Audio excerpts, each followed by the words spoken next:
이제 여름이 돼서 글램핑 시즌이 됐습니다. 이 글램핑이라는 것은 텐트를 치는 것입니다.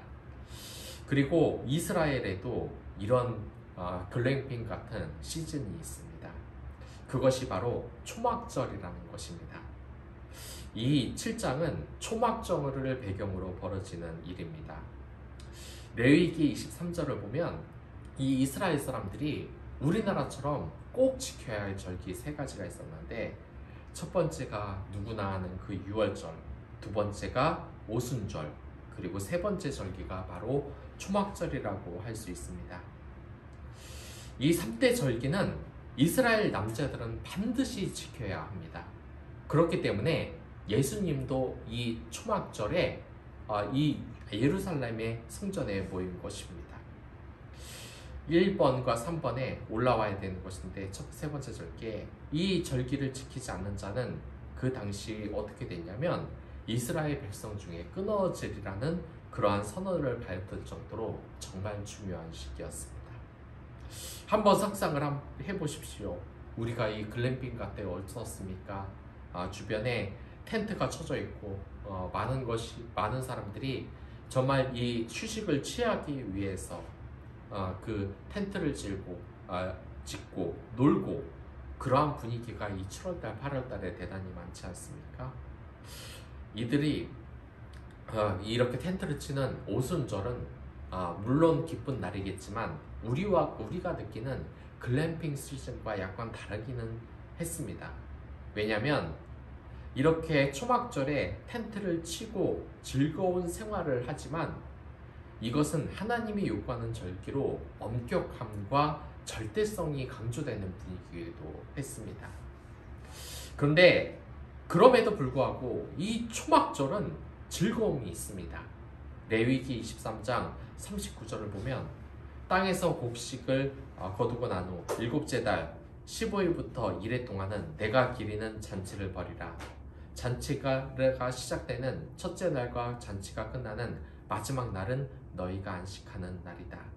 계속해서 보면 이 과일나무를 따서 가장 좋은 것과 또 종려나무 가지를 꺾어와서 이래 동안 잔치를 벌인다고 합니다. 이렇게 잔치를 벌이면서 하나님을 기리는 이 절기 얼마나 즐겁겠습니까? 여러분들 머릿속엔 이 성탄절만 떠올리십니까? 하지만 여름 한가운데 이 초막절에 텐트를 치고 글램핑하는 이런 분위기에 얼마나 사람들이 즐겁겠습니까? 그래서 우리도 여름 성경학교가 있는 것 아니겠습니까? 여름에 선교하는 선교 여행이 있지 않겠습니까? 하지만 이 초막절은 즐거운 절기면서도 다른 절기보다 힘이 듭니다. 생각을 해보십시오. 여러분들 그 노는 게 어디 쉽습니까? 이 노는데 어렵다는 말도 저도 이해가 갑니다. 해외여행 가려면 몇십만 원이 들고, 또한 이 캠핑이라고 모두 다 재밌습니까? 이 텐트 한번 치려면, 그리고 먹는 거 한번 만들 때 얼마나 노력이 많이 듭니까? 얼마나 힘이 됩니까? 저는 이 회사에서 이 텐트를 치는 그렇게 야외회를 한번 한 적이 있는데 정말 그때가 악몽과 같았습니다. 제가 흔히 텐트를 쳐서 즐거울 줄 알았는데 일단 이 텐트를 짓는 과정도 장난이 아닙니다. 그리고 또 이 직장 동료가 간단하게 텐트를 짓는 것이 아니라 이 모든 직장 동료 한 10명 정도가 즐기는 그러한 텐트를 짓는데, 그것 자체도 진짜 어마어마하게 힘이 들 뿐만 아니라 아주 더워서 땀이 줄줄 흘렀습니다. 근데 또 이게 끝이냐? 그게 아니었습니다. 이제 사놓은 고기를 굽기 시작하는데 이 불 피우고 하는 게, 저는 이 고기 하나 굽는데 1시간이나 걸릴 줄 몰랐습니다. 1시간 동안 이 소고기를 구워도 먹을 수가 없는 겁니다. 왜냐? 하나도 안 익어서. 불은 잘 일어나지 않지. 그리고 더 힘들었던 건 뭐냐면, 그때 정말 다시는 이 캠핑을 하지 말아야겠다, 텐트 치고 놀면 안 되겠다고 느낀 건데, 그때 또 비가 왔습니다. 비가 와서 이 한참 자고 있는 동안에 텐트를 다 철수하고 가는데, 그 지위가 높은 사람들이야 막 이런 것도 추억이다 좋다 깔깔거렸지만 밑에 있는 저는 정말 싫고 이게 악몽 같았습니다.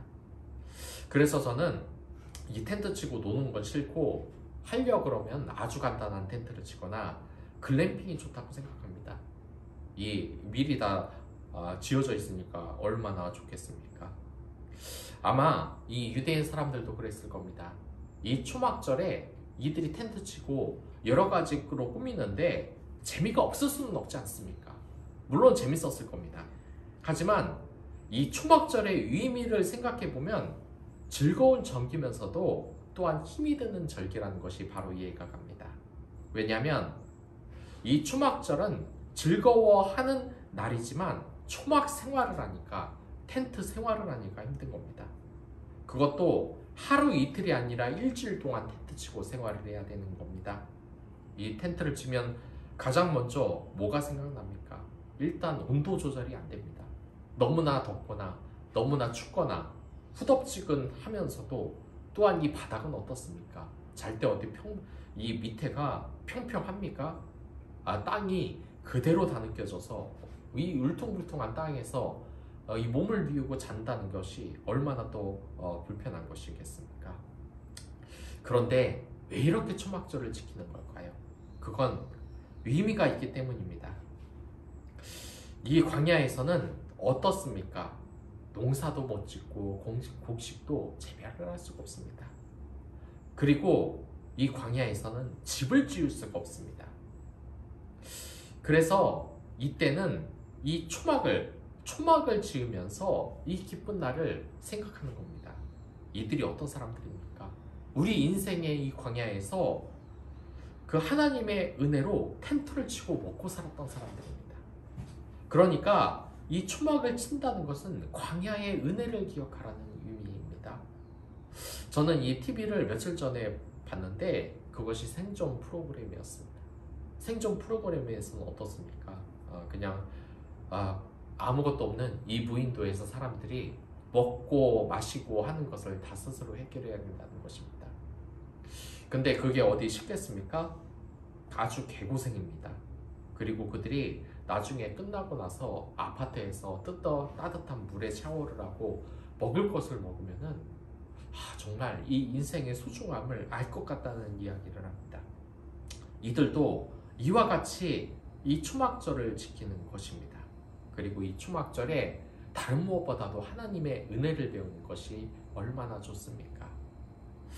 근데 이들은 놀랐습니다. 예수님께서 많은 것을 알았기 때문에 15절을 보면 그들이 왜 놀랐냐면 그리스도께서 이 정식적인 랍비 교육을 받은 것도 아닌데 어떻게 이렇게 성경에 대해서 많이 아는지 이해를 할 수 없었기 때문입니다. 여러분 이 패션 오브 크라이스트를 보면 아실 겁니다. 이스라엘 백성들이 패션 오브 크라이스트에서 무슨 언어를 씁니까? 전부 다 자신네들의 언어인 히브리어가 아니라 아람어를 씁니다. 이미 히브리어는 죽은 언어입니다. 그런데 성경은 히브리어로 써 있습니다. 이게 뭘 뜻하냐? 예수님이 그 당시에 학자들만 알았던 이 성경 언어인 히브리어를 알고 가르칠 정도의 수준이 됐다는 겁니다. 아주 놀랍지 않습니까? 학자 출신도 아닌 평범한 일상 목수 출신이 이 예수님이 성경에 대해서 가르치는 것에 대해서 이 사람들은 놀랄 수밖에 없다는 것입니다.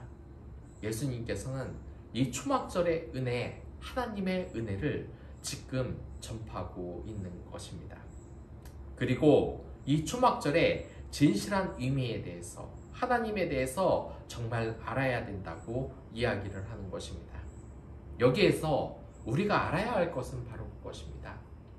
우리가 여름 성경학교 또한 이 많은 선교여행, 수련회를 하지만 진실로 그 의미를 알고 하는 것이냐? 저는 이런 이야기를 또 들은 적이 있습니다. 이 교회에서 광고를 한번 한다, 선교를 한다 하면은 생전 처음 보는 이름들이 그렇게 쏟아진다고 합니다. 이 청년은 본 적이 없는 청년인데 갑자기 신청을 했더라는 겁니다. 알고 보니까 누구누구 장로님의 아들, 누구누구 권사님의 딸, 이런 사람들이 갑자기 지원을 한다고 합니다. 그러니까 이게 걱정이 되는 겁니다. 교회에는 단 한 번도 얼굴을 비치지 않았던 사람들이 갑자기 신청을 했다. 근데 이 장로님하고 권사님들이 사정을 하는 겁니다. 우리 자녀들 교회 한 번 안 나왔는데 이번에 그래도 선교여행 간다니까 너무나 좋아서 지금 참여하는 것이다. 제발 좀 같이 갔으면 좋겠다 라고 하는 겁니다. 그럼 이들도 여러 가지 좀 기도를 하지 않습니까? 아니, 이 선교회는 정말 우리가 봉사를 하러 가는 건데 예수님의 복음을 전파로 하는 것인데 예수님의 복음의 의미는 전혀 알지 못하는 이런 사람들이 가서 무슨 선교가 되겠냐? 갈 수 있을 것 같습니까? 못 갑니까? 대부분 교회에서는 다 보내준다고 합니다. 왜냐? 그래도 그리스도에 대해서 몰랐는데 이 선교여행 가면서 훈련도 받고 하면은 뭐가 좀 달라지지 않겠냐라는 기대가 있기 때문입니다. 그래서 이 선교여행이 시작하면 아주 어색한 관계가 시작이 됩니다. 당연하지 않습니까? 얼굴 한번 보지 않은 청년이 갑자기 딱 나타났는데 그 청년들과 함께 기도하면서 이제 예수님의 복음을 전하면서 이웃사랑을 실천하는데, 그런데 이들이 이 선교여행을 하다 보면서 달라진다고 합니다. 정말 은혜를 받고 하나님께 기도하고 눈물을 흘리고 이 첫방한 땅에서 예수님을 믿지 못하는 불쌍한 이 영혼들을 위해서 기도하고, 그리고 정말 많은 은혜를 받고 귀가한다고 합니다. 그리고 다음 주에 그 청년들과 함께 이제 뜨겁게 기도드리자라고 하는데 이 새로운 청년들 다 어떻게 됐습니까? 단 한 명도 안 나옵니다. 왜냐? 선교 여행이 이제 끝났기 때문입니다. 이제 선교 여행은 있고 자신들의 자리로 일요일에는 이 가정집으로 돌아가고 자기들 놀거리로 간다는 말입니다. 우리가 알아야 될 것은 진정으로 우리가 이런 시즌의 의미를 아냐는 것입니다. 물론 아이들 즐거워합니다. 청년들 즐거워합니다. 한 번도 가지 못한 이 해외여행 가고 싶다고 선교여행에 오는 사람들도 있습니다. 저는 이런 말을 듣고 좀 충격을 받은 적이 있습니다. 그때 어떤 여자 청년이 그 회사에서 매번 이렇게 나왔는데 교회를 나왔는데 그 청년이 그 회사에서 아무리 출장을 가라고 해도 단 한 번도 가지 않는다는 겁니다. 그리고 나중에는 그 여자 청년이 가지 않는 것도 아니까 회사에서 그 출장 자체를 시키지를 않는 겁니다. 그러니까 매번 이 주일에 올 수 있는 것이죠. 그런데 그 자매가 어느 날 이런 말을 하는 겁니다. 자기 다음 주에 교회에 못 나온다. 알고 보니까 출장을 간답니다. 근데 너무 위하지 않습니까? 평소에는 출장 한번 가보지 않은 나 교회 다닌다고 그렇게 회사에도 이미 알렸던 이 자매가, 근데 알고 보니까 국내 출장이 아니라 해외 출장이었던 겁니다. 그러니까 짐 바리바리 싸들고 해외 출장은 꼭 가야 된다는 겁니다. 왜냐? 그곳에는 놀 수도 있으니까. 공짜로 해외여행도 할 수 있으니까. 그런데 참 이것을 보면 우리가 이 글램핑 시즌, 텐트를 치는 이 수련의 시즌, 어린이들이 수영장에서 노는 이 여름학교 시즌에 대해서 다시 한번 그 의미를 생각해 보자는 것입니다. 우리가 이것을 하는 이유가 뭡니까? 수련회를 하는 이유, 또한 여름 성경학교를 하는 이유는 예수님을 다시 만나기 위해서입니다. 은혜를 회복하기 위해서입니다. 우리의 믿음을 더 강하게 하고 이것이 신앙의 발판으로 해서 더 뜨겁게 살아가기 위해서인 것입니다. 하지만 어느 순간 앞뒤가 바뀌어버리고 말았습니다. 크리스마스, 세상 사람들은 더 이상 기독교, 예수님이 오신 날이라고 기억하지 않습니다. 그때 남녀가 데이트하는 날이나 종교적인 의미가 없는 날이라고 생각도 합니다. 제가 지금 하고 싶은 말은 이 세상의 모든 것이 다 잘못됐다고 비판하는 것이 아닙니다. 우리가 알아야 될 것이, 알아야 될 은혜를 잃어버린 것은 아닌가 하는 생각이 듭니다. 만약에 이 찬란한 여름날에 그냥 놀러 오는 것으로, 여름 성경학교는 수영하다 오는 것으로, 청년 수련회는 몇 박 노는 것으로, 또한 해외 선교는 그냥 해외여행 가는 것으로 안다면 그것은 안 하는 이만 못하는 것입니다. 이 초막절을 지금 즐기기 위해서 온 사람들은 결코 한가한 사람들이 아닙니다. 이들도 모두 생업이 있는 사람들입니다. 하지만 이 초막절은 강제로 꼭 참석해야 되는 것으로 알기 때문에 오는 것입니다. 이것에 오지 않으면 너는 유대인이 아니다. 너는 하나님이 믿는 사람이 아니다 하기 때문에 참석을 하는 겁니다. 하지만 이렇게 억지 참가하는 것에 무슨 의미가 있겠습니까? 제가 드리고 싶은 말은 이제 여름 수련회 선교 여행을 많이 가는 우리 청년들도 있고 많은 이 교회의 지체들도 있는데 이것을 억지로 가거나 아니면 단순히 놀기 위해 간다면 이것은 예수님의 대답을 진짜로 모르는 겁니다. 예수님의 뜻을 모른다는 겁니다. 제가 말하고 싶은 것은 예수님께서 이 명절 중간에 이렇게 성전에 올라와서 가르치는 의미가 뭔지를 생각해 봐야 된다는 것입니다. 우리가 얼마나 사랑스러우면 그리고 우리가 얼마나 안타까우면 예수님께서 직접 이렇게 가르쳤겠습니까? 그 참이를 우리에게 가르쳤겠습니까? 우리가 진짜 즐거움이 뭔지를 이제 깨달아야 된다는 겁니다. 성탄절의 가장 큰 기쁨이 뭡니까? 아기 예수님께서 정말 천하디 천한 인간의 몸을 입고 우리에게 오셨다는 것 아닙니까? 예전에는 커다란 대우주, 회오리바람, 태풍으로 모셔대던 이 무서운 하나님으로 사람들은 하나님 곁에 접근하지도 못했습니다. 너무나 무서워서 하나님을 보면 죽을 수밖에 없는 우리들이었습니다. 하지만 예수님이 오면서 이 모든 것이 달라지지 않습니까? 하나님이 이제는 우리가 봐도 죽는 분이 아니라 우리 옆에서 살아 숨쉬면서 내 손을 같이 잡고 이끌어 주시는 분, 내 아픔에 공감하며 눈물을 흘리고 날 위해 십자가에 못 박히신 그분 아니겠습니까? 그것이 성탄절이 진짜 깊은 이유가 아니겠습니까? 이번 여름도 마찬가지입니다. 수련회 여름 성경학교 또한 이 선교 여행에서도 우리는 진짜 즐거움이 뭔지 꼭 깨달아야 된다는 것입니다. 그러기 위해서 기도하십시오.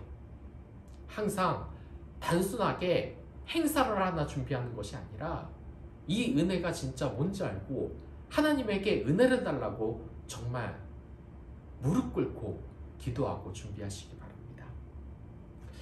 예수님께서는 기도하는 자를 결코 모른 척하지 않으십니다. 여러분들도 기도로 준비하는 이러한 글램핑 시즌에 누구보다 큰 은혜를 받을 수 있을 것입니다. 찬란한 여름학교의 그 추억. 제가 아는 어떤 목사님은 여름 성경학교를 보고 참 웃음을 짓습니다. 왜냐하면 자기도 여름 성경학교를 통해서 전도가 됐다는 겁니다. 그 어렸을 때 동동동동 북을 치면서 여름 성경학교라고 커다랗게 이 현수막을 들고 동네에 이 집사님은 방방곡곡하며 이 북을 치면서 먹을 것과 팜플렛을 나눠주면 이 아이들은 와 하면서 이 부모님들, 이 어른들을 쫓아갔다고 합니다. 여름 성경학교, 즐거운 여름 성경학교가 시작한다는 걸 아니까 이 아이들이 몰려들면서 그곳에 왔고 그곳에서 먹을 것도 먹고 또한 수영도 하면서 또한 그곳에서 가장 중요한 예수님의 은혜를 알고 목사님이 된 그분은 그 여름학교 준비를 보면서 웃음을 짓는다는 것입니다. 이제 기독교 인구가 우리나라에서 10%밖에 안 된다는 그런 결과가 있긴 있습니다. 하지만 하나님께서는 우리가 기도한다면 이 한국을 계속해서 보호해 주실 것입니다. 여러분들의 인생을 결코 그 손을 놓지 않고 여러분들을 은혜의 한가운데, 영생의 한가운데, 축복의 한가운데 놔두실 겁니다. 모든 근심 걱정 내려놓으시고 이제부터 진정한 클램핑을 이제 예수님과 함께 떠납시다. 바쁘다고만 하지 말고 진정으로 이게 소중한 기회니까 기도하십시오. 그 바쁜 일정을 하나님께서 조절해 주실 겁니다. 그런 찬란한 여름날의 추억으로 웃음 짓는 여러분들이 됐으면 좋겠습니다. 은혜로서 살아가는 여러분들이 됐으면 좋겠습니다. 그럼 다 같이 기도하도록 하겠습니다.